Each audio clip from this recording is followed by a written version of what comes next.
우리는 하나님을 보고 하나님의 말씀을 듣고 하나님의 은혜를 사모함으로 하나님의 교회에 옵니다. 여러분은 교회에서 하나님을 뵙습니까?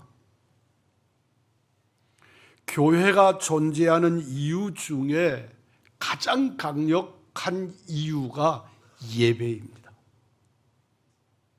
교회는 무엇보다도 하나님을 예배하기 위해 존재하고 예배 공동체가 우리 의왕중앙교회여야 되는 줄 믿습니다. 평생 하나님을 예배하는 은혜가 우리에게 있기를, 여러분에게 있기를 주님의 이름으로 축복합니다.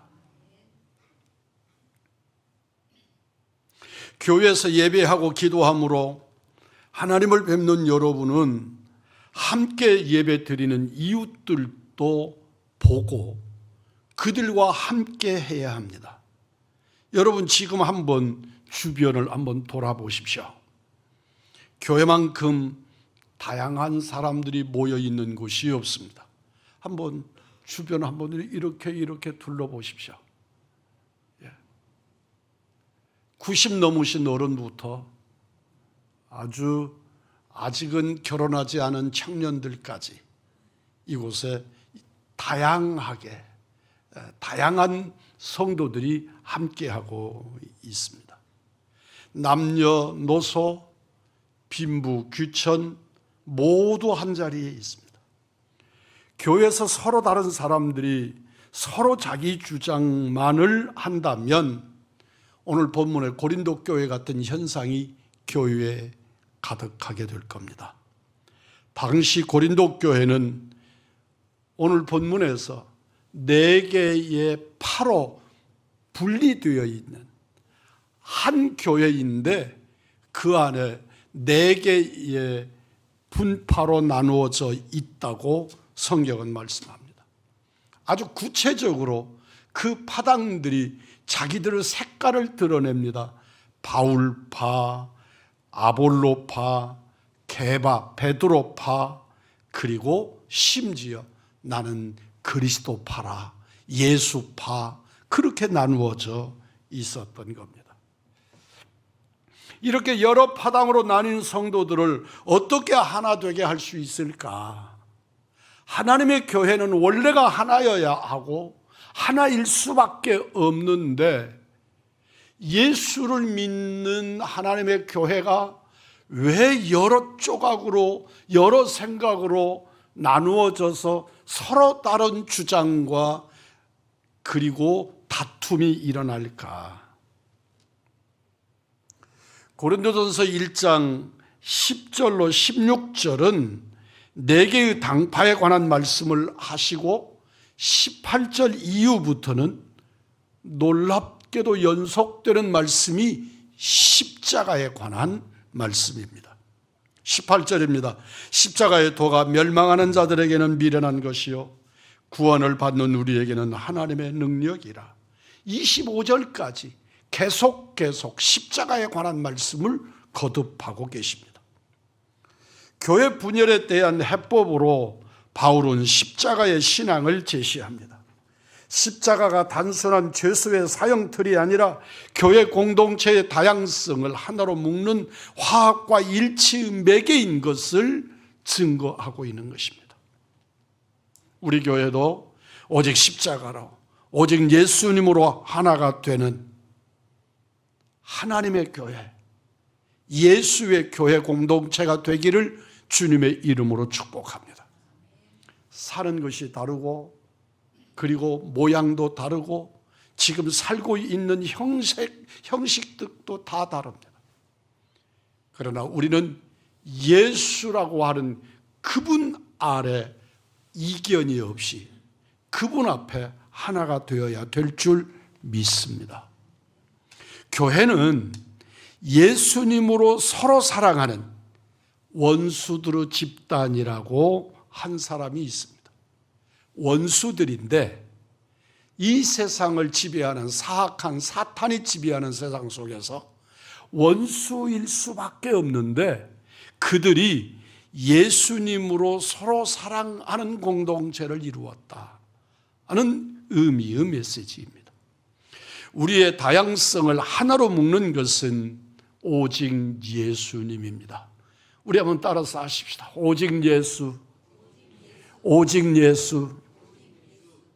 그렇습니다. 다른 것이 없어요. 다른 것으로 묶으려고 시도하면 잘못된 것이 되고 이단 사설들을 강요하게 됩니다. 모든 그리스도인은 예수님 때문에 하나로 모이고 그 예수님이 하신 사역이 핵심이 십자가 사역입니다.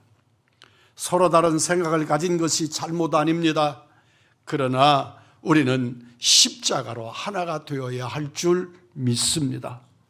우리는 1000명이 1000가지 생각을 할 수 있습니다. 그러나 예수의 이름으로 하나가 되어야 하고 하나의 공동체가 되어야 하고 하나님의 뜻을 성취하는 믿음의 사람들이어야 할 줄 믿습니다. 십자가가 우리를 하나로 묶습니다.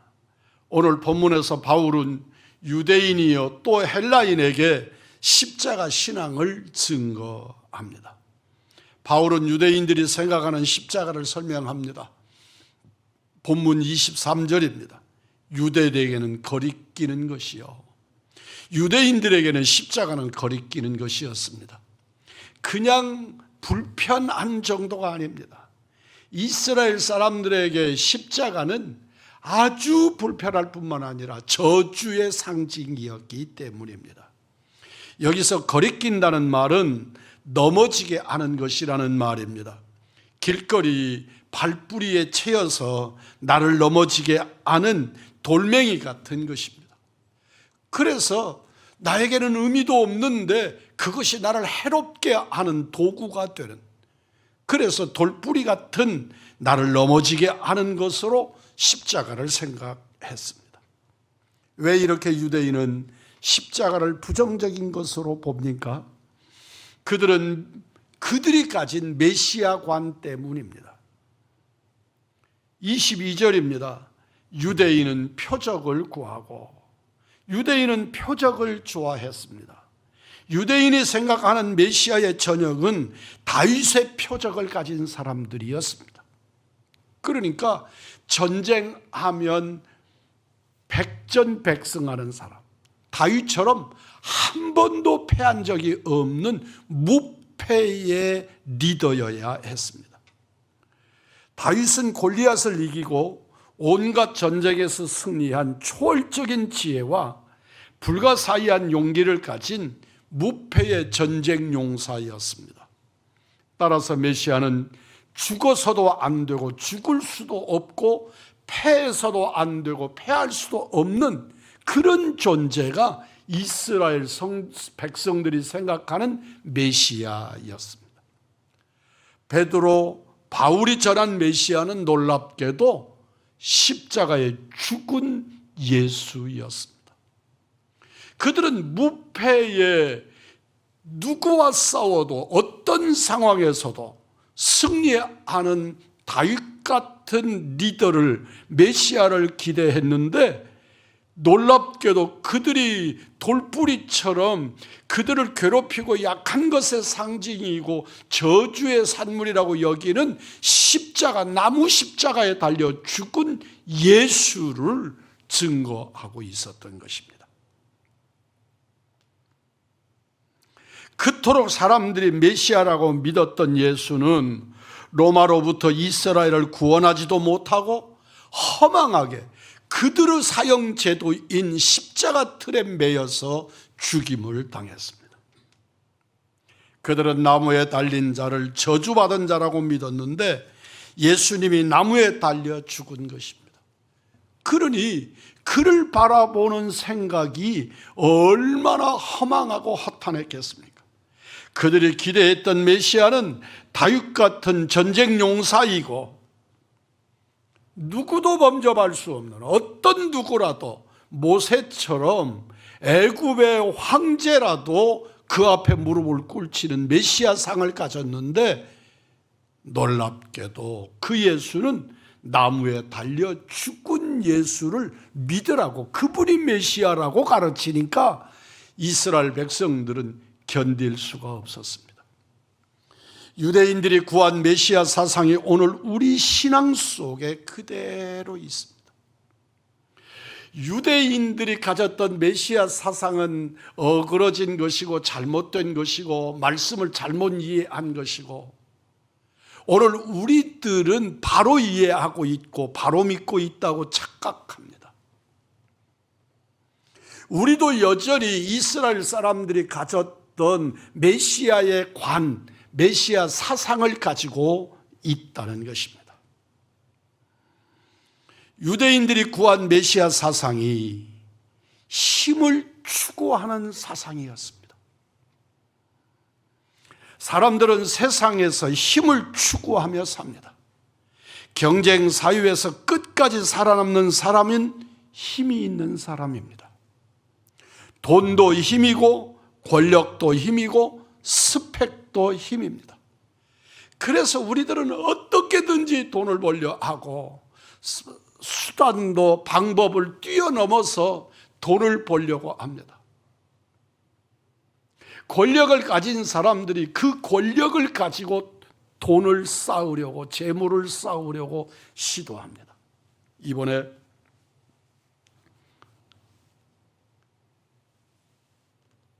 폭격으로 인해서 사망한 호메네이라고 하는 사람이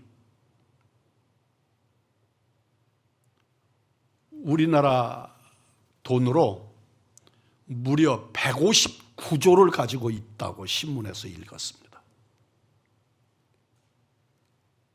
아니, 그 노인네가 도대체 뭘 해서 159억 달러인지 우리나라 돈으로 원인지는 잘 정확하게 지금 순간 좀 헷갈립니다. 달러라면 더 말할 것도 없고 우리 돈으로도 상상을 초월합니다. 여러분, 숫자에서도 그 숫자를 외우려면, 읽으려고 하면 권력을 가지고 그 힘으로 돈을 모으고, 모은 돈을 가지고 절대적인 권력을 행사합니다. 악순환의 고리가 돌고 도는 것입니다. 돈이 힘입니다. 그래서 돈을 가지면, 돈이 좀 여유가 있으면 잘 살았다, 잘 산다, 그렇게 표현합니다. 지난번에도 말씀을 드렸습니다. 성경적 가치관으로 잘 사는 것과 부자는 분명히 다르다라고 말씀을 드린 바 있습니다. 돈이 많으면 그를 가리켜서 부자라고 말합니다. 그게 옳습니다. 잘 산다는 것은 그와 전혀 다른 말입니다. 아주 정신이 건강하게, 그리고 하나님의 말씀에 붙들려서, 그리고 의를 이루며 사는 것을 잘 사는 것이라고 말합니다. 하여튼 돈이, 권력이 힘입니다. 그리고 내가 무엇을 하고 살았다고 하는 스펙도 힘입니다. 그렇게 힘을 추구하다가 교회에 오면 또 다른 힘을 추구합니다. 하나님의 교회에 오면 내가 가지고 있는 힘을 빼야 되는데, 여기서도 여전히 나름대로 자기 힘을 과시합니다. 교회는 힘쓰는 곳이 아닙니다. 힘을 빼는 곳입니다. 십자가는 본래 힘없고 약한 사람들이 지는 것입니다. 과거에 권력을 가졌었어도 지금은 권력을 유지할 수 없는 사람이 십자가를 지는 것이고, 능력이 없는 사람이 십자가를 지는 것입니다. 죄인으로 정죄받은 사람이 십자가를 지는 것입니다. 십자가의 신앙은 약한 자의 신앙입니다. 우리가 예수를 붙들면서 십자가의 신앙을 붙든다고 말합니다. 그것은 내가 약한 자가 된다고 하는 고백입니다. 강한 자가 되려고 십자가를 지는 것이 아니라 약한 자이기 때문에 십자가를 지는 것입니다. 십자가 없이 부활만 찾는 신앙을 승리주의 신앙이라고 말합니다. 여러분, 십자가가 없이 어떻게 부활이 가능합니까? 아주 직설적인 화법으로 표현하면 안 죽었는데 어떻게 부활이 가능합니까? 죽은 자여야 부활이 소망이고 기대고 은혜 아닙니까? 십자가를 지지 않고 부활신앙만 가지려고 하는 사람들, 그것이 곧 승리주의 신앙이라는 말입니다. 약해 본 적이 없는 사람은 강함의 진실을 모릅니다. 패배한 적이 없는 사람은 승리의 감격의 내용을 모릅니다. 저는 생각할 때 미국이라고 하는 나라가 승리에 도취합니다. 그런데 그 승리의 도취는 진짜 승리의 맛을 모르는 자들의 취함입니다. 여러분, 나라가 약해 본 적이 있어야지요. 나라가 힘이 없어 본 적이 있어야지요. 300년 미국 역사 속에 독립되는 그때 당시의 짧은 기간 동안 영국으로부터 독립하기 위해서 전쟁을 치르면서 정말 고군분투했던 때가 있었지요. 그 정말 짧은 기간입니다. 그 이후에는 그 나라는 약해 본 적이 없기 때문에 약한 자의 서러움을 제대로 알지 못한단 말입니다. 감사한 것은 그들의 신앙, 그들의 삶의 기조에 예수 복음이 있어서 말씀으로라도 깨닫는 은혜가 있기는 하지만 정말 가난해 본 적이 없고 약해 본 적이 없는 나라이기 때문에 약한 나라의 서러움, 가난한 나라의 아픔을 머리로서는 이해하지만 가슴으로까지 동의하지 않는 그런 현실들에 대해서 오늘 성경은 정말 패배해 본 적이 없는 사람의 승리는 그 승리의 값을 감가시킨다는 것입니다. 교회가 강해져서 세상을 정복할 것처럼 소리치지만 세상은 교회가 약해지기를 바랍니다. 어떤 분들이 저를 보고 광화문에 나가지 않는다고 막 비판하는 목사님들이 있습니다. 전화를 해가지고 목사님 광화문에서 못 봤습니다. 이렇게 내가 왜 광화문에 가야 되는데요? 아니 나라가 이 지경인데 어떻게 광화문에 안 가고 그렇게 평안하게 있습니까? 제가 그 목사님에게 시비를 걸었습니다. 목사님, 내가 나가지 않고 있는 것이 편하게 있을 거라고 어떻게 단정합니까? 당신들은 그곳에 나가서 당신들 마음껏 소리 지르지만 저는 그곳에 나가지 못하고 아파하면서 힘들어 고통스럽게 지냅니다. 내가 그분하고 따졌습니다. 목사님, 교회가 얼마나 많은 사람들이 그곳에 모여서 교회의 깃발을 높이 들고 십자가 깃발을 높이 들고 그 옛날에 십자군들처럼 외치는 것, 그것이 교회가 승리하는 길이 아닙니다. 교회는 약해져야 합니다.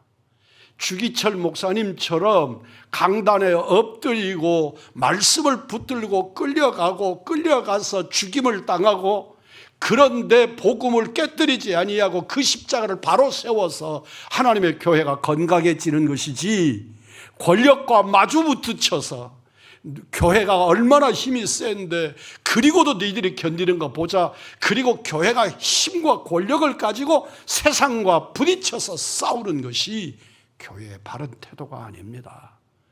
오늘날에 우리 한국의 교회가 이 지경이 되는 것은 교회가 힘을 가졌기 때문입니다. 교회가 강력해졌기 때문에 그런 것입니다.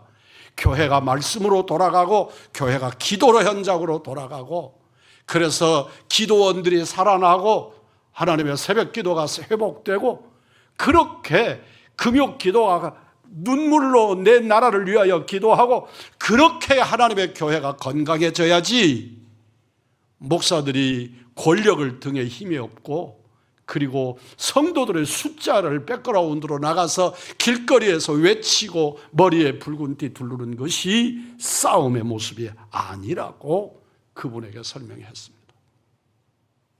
그분이 저에게 황 목사 말이 오라 그렇게 말하지는 않았지만 전혀 수긍하지 않는 것은 아니었습니다. 세상은 교회가 약해지기를 바랍니다. 교회가 섬기는 자가 되기를 원하는 것입니다. 저는 북한에 남아있는 지하교회 성도들이 어떤 분들은 10만 명 정도 있다 그러고 어떤 분들은 몇만이 있다 그러고 그렇게 표현합니다. 그러나 저는 확실하게 내 마음속에 믿는 믿음이 있습니다. 그것은 그들의 그 진실하고도 드러내지 못하는 그러나 십자가를 붙들고 70년의 신앙을 유지해 오는 그들의 신앙이 우리들처럼 소리 지르는 신앙보다 값지다. 저는 그렇게 믿습니다. 사랑하는 성도 여러분이여, 진실로 하나님 안에서 우리가 약해지고 약자가 되고 무릎 꿇는 자가 되고, 여러분 강하면 무릎 꿇지 않습니다. 힘 있는 자가 무릎 꿇는 걸 보셨습니까? 우리 주님이 큰 놀라운 힘을 가지고도 십자가에 대해서 내려오지 아니하시는 주님을 바라보면서 그분이 나의 구주여 나의 하나님이시라고 고백할 수밖에 없습니다. 교회에서 필요한 힘은 나를 드러내는 힘이 아니라 나를 무릎 꿇게 하는 힘입니다. 나를 하나님의 존전에 무릎 꿇치는 힘입니다. 내가 말씀을 받들고 그 말씀 앞에 아멘 주여 나를 이끄소서, 그리고 주님 앞에 나를 맡기는 힘입니다. 교회는 더 부드러워져야 하고 신자는 더 약해져서 이제 세상의 권력이나 소리지름이나 기독교의 힘을 주장하는 것이 아니라 주님 앞에 무릎을 꿇고 다니엘처럼 기도로 하나님께 나가는 성도들일 줄 믿습니다. 교회에서 다투는 일이 가끔 일어납니다. 그것은 힘 때문에 그런 것입니다. 교회에서 힘을 가지려는 사람의 특징은 직분의 힘을 행사하는 기회로 삼습니다. 교회의 직분은 결단코 계급이 아닙니다. 그리고 힘을 가지려는 사람은 파당을 만들어냅니다. 교회는 노동조합이 아닙니다. 교회는 다투는 사람들은 힘을 가진 사람들입니다. 옳고 바른 주장으로 다툼이 일어날 때도 있습니다. 제가 잘한다고까지는 못하지만 그래도 꽤 아는 집사님 중에 한 분이, 안수 집사님 한 분이 여기 가까운 곳에, 여러분들도 한마디씩 다 하시는 걸 들었습니다만 뉴라이프 교회라고 하는 교회 안수 집사님 한 분이 계셨습니다. 이분의 딸이 남미에 선교사로 나가서 사역을 하면서 목사님들에게 그 딸을 위해서 기도해달라고 부탁하면서 교제를 했던 안수 집사님입니다. 이 안수 집사님이 교회 안에서 이런 말 저런 말을 가지고 큰 논리를 핍니다. 그럴 때 듣고 참고 그러다가 어느 날 그 집사님 보고 그랬습니다. 집사님답게 겸손하게 아멘으로 받을 줄 아십시오. 제가 그렇게 말했습니다. 그런데 이분이 교회 안에서 목사님이 잘한 것은 없지만 교회를 대립시켜서 싸움을 벌였습니다. 여러분 길게 말할 필요 없습니다. 지금의 그 결과가 어떻게 되어 있는지 여러분들 아시지요? 교회는 망가질 대로 망가져서 저 고개 넘어, 수원 가는 고개 넘어 한쪽에 가서 조그마한 거 얻어가지고 한쪽으로 옮겨가고, 그 교회와 그 터는 이단 하나님의 교회에 팔려서 지금은 그 한팔에다가 하나님의 교회 뭐라고 이름을 붙여놓는,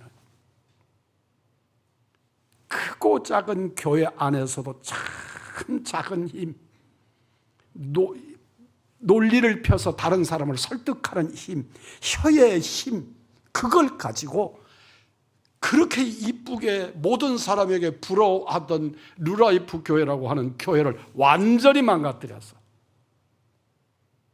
결국은 이단에게 팔리게 만들고, 여러분 그것도 힘이라고 교회 안에서 그런 일들을 벌리는 것입니다. 여러분 기억하시기를 바랍니다. 옳은 것으로도 지나치게 주장하지 마십시오.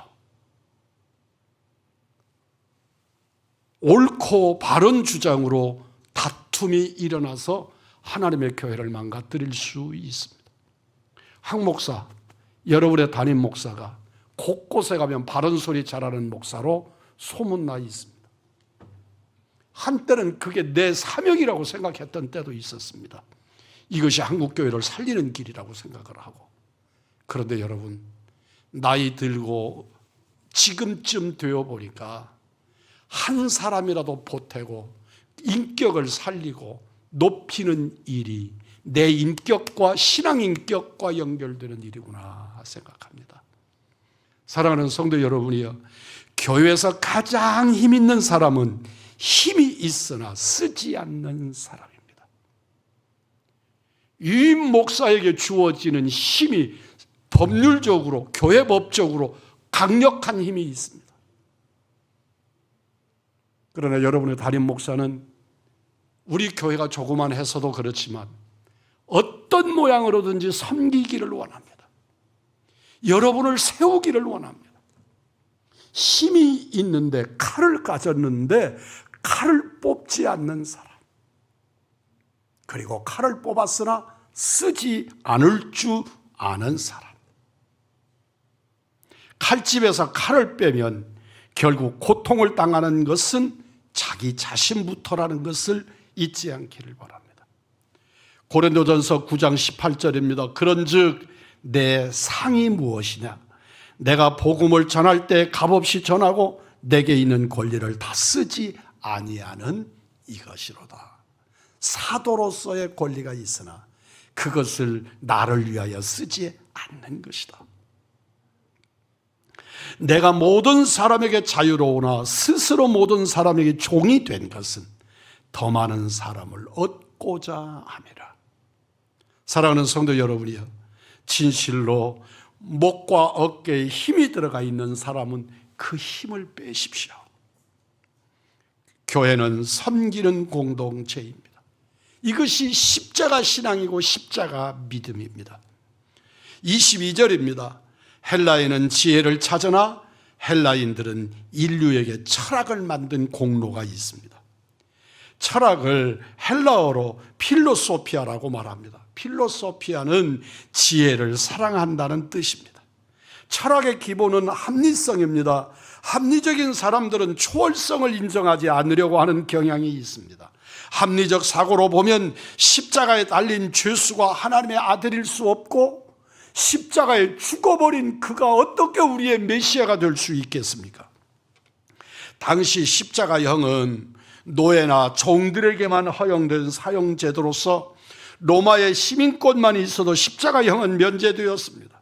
그런데 어떻게 죄 없으신 하나님의 아들이, 나의 구주가 메시아가 십자가에 죽습니까? 헬라인들의 주장이고 우리들의 생각입니다. 우리도 사실 제우스같이 명령하고 통치하고 다스리고 지배하고 성공하는 신을 찾습니다. 그러나 십자가는 어리석어 보이고 무능하고 무기력해서 바보같이 보입니다. 요즘 그리스도인들은 도무지 손해보려고 하지 않습니다. 내 탓이라는 그리스도인을 찾을 수가 없습니다. 희생하는 그리스도인이 희귀합니다. 캐논 반스톤이라고 하는 사람이 쓴 책 중에 사랑의 수고, 사랑의 희생이라는 책이 있습니다. 그곳에서 사랑에 대한 설명을 이렇게 합니다. 남기거나 감추는 것이 없이 모두 주는 것, 그리고 상대방을 제약하거나 조종하기를 포기하고 불확실과 실패의 위험에도 불구하고 끝까지 신뢰하고 믿어주는 것, 나의 사랑에 대해 어떤 반항을 보이더라도 끝까지 기다려주는 것이라고 설명했습니다. 헬라인에게 십자가는 어리석은 것처럼 보였습니다. 조금 더 나를 내려놓고 어리석어지시는 우리 우왕중왕의 성도들이기를 주의 이름으로 축복합니다. 십자가는 사람을 죽이기 위해 만든 형틀입니다. 십자가형은 로마의 가장 잔인한 사형틀입니다. 십자가형은 사람을 잔인하게 죽일 뿐만 아니라 육체만이 아니라 정신까지 죽이는 사형제도입니다. 예수님도 6시간이나 십자가에 매달려 고통을 당하셨습니다. 정신적으로도 엄청난 모욕과 발가벗겨 수치를 당함으로 정신적으로까지 고통을 주었습니다. 십자가가 자주 미화되지만 십자가는 본래 사람을 죽이는 잔인한 사형틀입니다. 우리가 다투는 것은 내가 죽지 않아서입니다. 죽은 사람은 다툴 수가 없습니다. 십자가에 죽으라는 복음의 명령을 따르지 않고 너무 쉽게 살려고 발버둥 치니까 다투고 시기하고 대립하고 싸우는 것입니다. 우리는 두 가지를 확실히 믿어야 합니다. 첫째는 예수님이 나를 위하여 십자가에 죽으셨다는 것입니다. 따라서 하십시다. 예수님은 나를 위하여 십자가에 죽으셨다. 두 가지입니다. 나, 주를. 여러분, 주님은 나를 위하여. 믿으십니까? 주님은 나를 위하여 십자가에 죽으셨습니다. 두 번째는 나도 매일 십자가에 죽어야 한다는 것입니다. 예수 죽음 내 죽음. 그 옛날에 저희들이 어렸을 때 불렀던 복음성가 중에 예수 죽음 내 죽음, 예수 부활 내 부활, 그렇게 찬송했던 은혜의 찬송이 있습니다. 진정으로 대부분의 신자들은 예수님이 나를 위해 죽으셨다는 것은 믿고 알고 붙듭니다. 그러나 나도 주를 위하여 죽어야 한다는 사실에 대하여는 인지하지 못합니다. 예수님이 십자가에 못 박히셨으니 나도 못 박히겠다. 그것이 바른 신앙입니다. 십자가는 죽는 것입니다. 죽어야 다시 살 수 있습니다. 우리는 강에서 싸움이 일어납니다. 기독교가 강하니까 누가 뭐라고 해도 2026년 오늘의 대한민국에 있어서 여러 종교들이 있지만 기독교가 단연 1등 종교니까